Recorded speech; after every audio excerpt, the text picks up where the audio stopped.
Welcome to Mission Mondays, where we delve into the hearts and stories of those working alongside us at Grace Presbyterian Church in our mission partnerships. I'm your host, Sheila Chester, and today we have the pleasure of speaking with Bruce Heagstedt on his work with HeartBeat Denver, formerly known as New Genesis, from providing shelter and support for migrants to navigating the challenges of men coming out of prison. Join us as we explore the impact of HeartBeat Denver's mission and how the community of grace is helping them reach new heights. So tell me, how did you come about getting involved in HeartBeat Denver? Well, I was president of Central Presbyterian Church, along with a number of other things. I've been a very strong volunteer there since we moved from New Jersey in 2013 and joined Central. I was a deacon for 6 years, moderator the deacon on the marketing team, and ultimately finance committee, and then created president, which of course is usually a ceremonial check signing thing. I took it to a whole nother level. So anyway, one of the things that we were doing is we have a church that's built in 1892, and it's very expensive to maintain. So we've started to put together a plan, which we are executing now, of getting building revenue from the outside to help us with our operating budget. So one of the things, we had some not-for-profits in our building, and New Genesis was one of them, and they were not paying any rent. We had gone through the capital campaign and provided a $200,000 HVAC system. So we started talking to them about, well, we need you to start paying some rent because we've given you a lot of upgrades and you're much better now. And we got a lot of pushback, which I didn't quite understand. So over the course of several months, getting some financials and things like that, come to realize that they were in debt. And so the chairman of the board said, what can we do about it? In the end, they basically said, you know what, we're kind of tired of it. It's pretty deep. One of my options was you could dissolve and then you don't have to worry about it. But then everybody said, yeah, but we don't want to close the shelter. Right. So then I had to come up with a plan on how would we keep it, which I did do. And I needed to come up with $50,000, a chief of operations to run day-to-day operations, and then an executive director. So I found the chief operations officer from the current New Genesis staff, went out and raised $50,000 from the Colorado Trust and some private donors, and couldn't find a executive director in the time frame that was necessary. What does it mean to the men of the New Genesis in the shelter? What does it mean to them? The immediate impact was negligible, but when I came in and didn't know what I was doing, I went to some other not-for-profit helps homeless shelters in the city, Step Denver, Coalition for the Homeless, and people like that, and got a better feel for it, put together a short-term interim, here's what we need to do to get it all straight. We had a bed bug and mouse problem, so we spent $4,000 on pest control to get rid of those things. And we started on the path of physical improvements. We ended up with a lot of extra space, which we turned into a resource center, and I made one of our guys a program manager. We hooked up internet, so the guys have internet, and we got donations of computers so they can borrow them for learning and checking out resumes, Indeed for jobs, etc. Mm-hmm. And then he helps them get jobs and housing and other kind of support if they've got mental health issues or whatever. So you have a resource center in-house right there. It's in-house. You don't have to send them out to go find anything anywhere. You get they get the resource center. We will then, once they find out what they need, or they, let's say they need IDs or whatever, they've got the mobile DMV that goes to different places. There's some downtown resource centers that the city runs. So we'll send them to other places. We're now connected to 30 other organizations, Denver Health and the like. So we're adding a lot more services to our program. There's about 7 churches that are constantly providing support to us in one way or another. And we were able to do this very quickly because the church, again, had set up another not-for-profit organization because we ran a capital campaign, and they put together HeartBeat Denver Inc. for the sole purpose of getting funds from people who would not give it to a religious organization. Oh, yeah. And HeartBeat Denver, we positioned it so that we were really looking for money to help the not-for-profits that we had, the New Genesis, the CVP, and that they could give money to us, and then that would become part of the capital campaign. So the $200,000 came from a grant specifically for the shelter, and they weren't giving it to a religious organization. They were giving it to an associated not-for-profit. So I just talked to the board and said, we have to park this shelter someplace. Can we park it under you guys? You guys are set up for longevity. We can, yeah. It's been operating since 1986, when the city wanted us to house some people during a cold spell, and the people back then decided this was a good mission and kept it up. In the 90s, made it a not-for-profit independent of the church. They called it Central Shelter, and then they brought in somebody from the outside to run it more effectively, and he wanted to change it to New Genesis. And as of a year ago, on February 1st, we became HeartBeat Denver Working Men's Shelter. So, how are you handling the influx of migrants that are coming in? Well, when they started to come in, which was probably in the summer, Governor Polis had given a blanket work order so that for a certain period of time, and the people who first came in could immediately work. We had some space at the time, and over the course of a couple of weeks, we ended up getting about 20 to 25 migrants. Our program manager, Georgie, luckily is bilingual, and we have a couple other guys who are bilingual.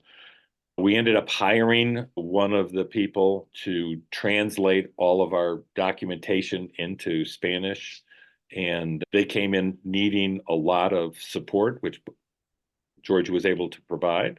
One of the things that happens when they come in from Texas, they're assigned an asylum hearing, sometimes 6 months, sometimes 2 years out, but it could be anywhere because they're in Texas. They don't know where they're going to end up. So when they end up in Colorado and we find out where their asylum hearing is, it could be Florida or California or Ohio, every place but Colorado. So he figured out what the process and the paperwork was to change them. So he changed about 120 people's asylum hearing to Colorado, which was wonderful. And then, a success story from those days, we had 4 guys come in. They were all under 30, but in between 20 and 30. Very interested in working. They showed up one day. We gave them the orientation. They stayed here. The next morning, they got Ready Man, who's a day worker sort of organization. They picked them up at 5:30, took them to a construction site up north, and they worked very hard that day. And the guy who was on site, the manager, says, "I want these guys back tomorrow because they're so good." So they make about $150 a day in cash, and there were 4 of them. So they did that for 2.5, 3 weeks. They pooled their money. They bought a truck. They then go to Ready Man, and Ready Man will now pay them to take other people to that site, so they don't have to do it. So you fast forward another like 2.5 months. They pooled their money. They had $20,000. They got a 2-bedroom apartment out where they were now working, because Ready Man, after a while, allows the people to get hired. So they got hired, and they got a 2-bedroom apartment out there. They doubled up in the apartments, and boom, they were out of the shelter in 3 months. Oh, so, wow. These are migrants? These were migrants. So that was a big win for them, and other people have followed it. In September, that blanket work order expired. So now people coming in, we've helped about 70 people during the past year. We have about 15 left here. 7 on February 7th will move out to an apartment, two apartments, but 1 building. So now they have to get work permits, and that requires $410. So we've been able to get through a variety of locations. One is Journey of Migrants. They will come in and they will pay the $410, fill out the forms, and then it takes about 2 or 3 weeks for them to come back. And once they have that, then they're able to go out and get jobs, and they don't have any problems getting jobs. And oftentimes they can work before that if they can find some place that will hire them without a work permit. Over Christmas, they, went to these Christmas tree lots and helped them unload Christmas trees and stuff like that. So that's the migrant experience. One of Is the there a people, limit on how many migrants you want to take in rather than local Denver citizens? How does that operate? it is at the time when we first started taking them in, it was because we had space. Since I would say September, we've been at capacity. Our capacity, we have 98 beds, and we had mattresses and cots, so we could hold 120. The fire department says we can hold 125. What we found is that on a regular basis, that's just too many. We had been able to handle it for, a couple of days when it's really cold or something like that, but we were getting enough interest that it was happening every night. So we had to put a lid on it at 110 just because our supervisors couldn't handle more than that. So that has cut down on the number of migrants because, if they happen to come when we have space, that's that's possible. But right now we have a waiting list, and one of the things we'll do is we try and help people, but if they come in with jobs, then they get a priority situation. But we still help migrants. They'll come in and we will provide them services even though they don't spend the night. You So use that resource center that you have. we do. Georgie is connected with a lot of, because he's connected in the city with all these funds and people and locations that help out migrants. We have a whole list of things when they come in. It's in English and in Spanish, and he'll talk to them and say, you need to go here to get your ID, go here. This is another place you can stay because we're full, et cetera, et cetera. Now, when you reach out to these other churches, what is the biggest help that they can do? Is it financial? Is it hands-on serving that they do? Well, I don't know that there's a biggest help. I think we always appreciate financial support. Some of the larger ones will give us several thousands of dollars in mission dollars, which is very, very helpful. But the thing that we get a lot of is support in time and talent. So Central Presbyterian Church Men's Group, for instance, twice a week goes to We Don't Waste, and they bring back a car full of food that we get from We Don't Waste, which helps us with our food costs. Other places come and serve a meal. They'll create a meal, bring it here and serve it like the fourth Sunday of every month. Others do clothing drives, and we put a wish list out to some of the people who ask for it, try to make it different. Things like we now have a laundry facility that is free. That's new this year. And we always need Tide Pods. So, and then individual toiletries and hygiene products. So, we get kind of an inflow of all of those miscellaneous kinds of things that we don't have to purchase, but are really helpful to the guys. And when you add up all of the Presbyterian churches doing a little of this and a little of that, it adds up to a big get. Mm-hmm. So we are a safe, clean, and sober environment and a sober living space. No drugs, no alcohol. And they currently, as of January 1st, they pay $15 a day, which is $105 a week, which they pay in advance. And that fee, you get a bed and bedding, a sheet set, pillow and blanket to use during your stay. You get a locker and 2 bins that go under your bed for your personal stuff to keep, and then 1 hot meal a day. It's staffed by peer support specialists. And if you're not familiar with that term, it means that the staff has been there and done that. They've been homeless or an alcoholic, a drug addict, or in jail, or multiples of those. But they've gotten their lives together and now they are working to help others. We have 9 paid staff with a coverage 24 hours a day, no days off. We're always open, although we lock our doors at midnight and open it up at 5:30 a.m. because lights go out at 9 and we turn lights on at 5:30. We have 100 beds and 10 cots for overflow. We've been averaging around 106. The fees the men pay only cover about 70% of our costs. So we depend on grants, corporate and individual donations to cover the rest. And as I said before, we get organizations that will donate clothes, individuals, food, time, and talent. So, and then some of these churches will also do sandwiches. So we get about, from Catholic Charities, South Broadway Church, Wilshire, Central, and others, we get about 300 sandwiches a week, which the menus, when they get up in the morning, they'll take two. They'll take one for breakfast and one for lunch, and then they come back and get a hot meal. So they're able to save money by not having to spend it on food. And then, of course, we have a program to give them life skills. About 30% of the people we get are from the justice system, and some just want a way station, others want to stay a little bit longer. So we have a program that will help them get the life skills they need and help write resumes, interview, and eventually find housing.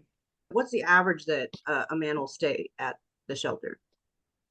We don't have a real average that I can tell at the moment, because a lot of it is when they come in. We sort of have a scale. There's some people who come in from jail and they really come in with nothing but the clothes on their back and a voucher for 5 days. We will immediately go get them a cell phone and ID and start working on a resume. And we know places that will hire, felons and people who've been in jail, a lot of day worker. So we get them working within that 5 days. And somebody like that, it's going to take longer. Other people come to us with bad luck circumstances. Maybe they got a divorce, the wife got the house, and they're here, and they have a good job, and they could stay maybe 4 months, build up some cash, and go get an apartment. The majority of people, however, have issues. They're trying to stay sober, alcohol or drugs primarily, and that provides a challenge to overcome, and it's not a straight line recovery. So we have a lot of people, it's a sober environment, but if you test hot on a breathalyzer or a UA, urine analysis, they will be discharged for 30 days. And we have a lot of people who come back and then stick around. Some take off, they go to detox, and we never see them again. And a lot of people just don't show up because they know that they don't want to be tested. And if it's a no-show, there are different rules. But so that's the biggest problem. I would say it's probably 6 months to a year is the kind of time frame that we would like to think that we can, if they can stay on the straight and narrow, they should be able to save enough money, learn enough skills, and be able to move out to independent housing. It's really honorable you figured out a way to keep it, to make it work. And I appreciate that. One question I have, we were looking at potentially doing a meal service. Yes. On like an intergenerational thing. Is that we have youth come in? Oh, yeah. I mean, it's, some people think that it's it might not be safe or anything like that. One thing we don't do is we don't take sex offenders. That's the one limitation. But no, it's a very safe place. It's clean, and it's amazing that the guys are, very appreciative of everybody who's willing to help them. There's a lot of confidence problems with our men in terms of, they've been on the other side of the coin. And so for them to see people come here, cook meals, give them respect and treat them nicely, sit down and talk to them, those are experiences that they cherish, because it doesn't happen all the time. If they leave here, a lot of them look like they don't come from shelters. Others, maybe they do. But that kind of attention and respect they enjoy. And we do have, Georgie brings his high school student here, and his high school also provides some donations and stuff. So they come by and they'll help out on occasion. Well, thank you so much for talking to me. I really appreciate it. I'm very happy, and I really thank everybody at Grace for all that you do. And you are one of our mission partners. And I just sent in a $10,000 grant request to the Presbytery, and because you're one of our mission partners, you and Wilshire and Central, you need 3 mission partners. And, so you're on our list. So hopefully I'll get the money. Thanks a lot for everything you do.